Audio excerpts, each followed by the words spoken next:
Podcast series मध्ये आपलं सहर्ष स्वागत। आज आपण बघणार आहोत 21वा भाग आणि 21वा भाग बघण्यापूर्वी तुम्ही चॅनलला सबस्क्राईब करा, बेल आयकॉन बटन दाबा, लाईक करा, शेअर करा आणि कमेंट करा।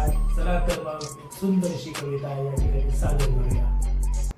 कवितेचं शीर्षक आहे माधवा।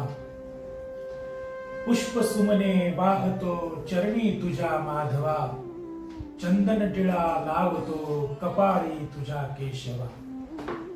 पुष्प सुमने वाहतो चरणी तुझ्या माधवा, चंदन टिळा लावतो कपाळी तुझ्या केशवा।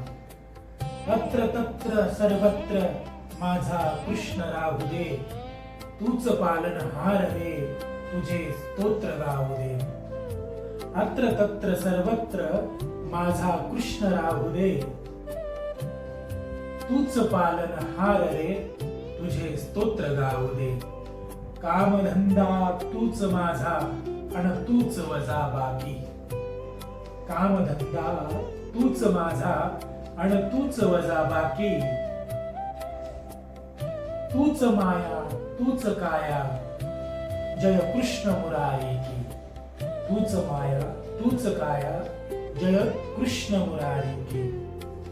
तुला वघळता कान्हा केवळ शून्य उरतो, तुला वघळता कान्हा केवळ शून्य उरतो। तुला मिसळता कान्हा आनंद अवघा मिळतो, तुला मिसळता कान्हा आनंद अवघा मिळतो। धन्यवाद। कविता समजून घेऊया।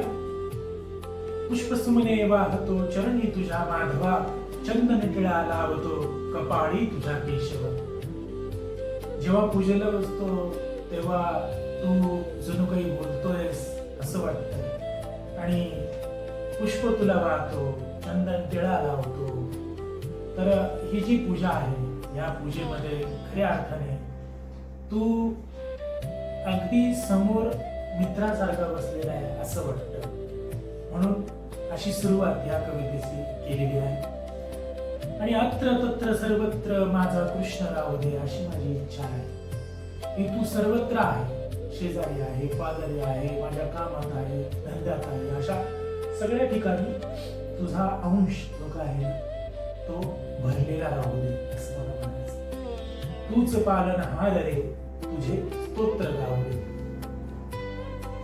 तूच पालनहार आहे माझ्या संसाराचा हे मला सांगायचं, आणि तुझं स्तोत्र आहे ना सदामुखी असू दे असं मला वाटतं। कामधंदा तूच माझा आणि तूच वजा बाकी, कामही तूच आहे, धंदाही तूच आहे, तूच वजा आहे, तूच बाकी आहे, हे सगळं काही तूच आहे।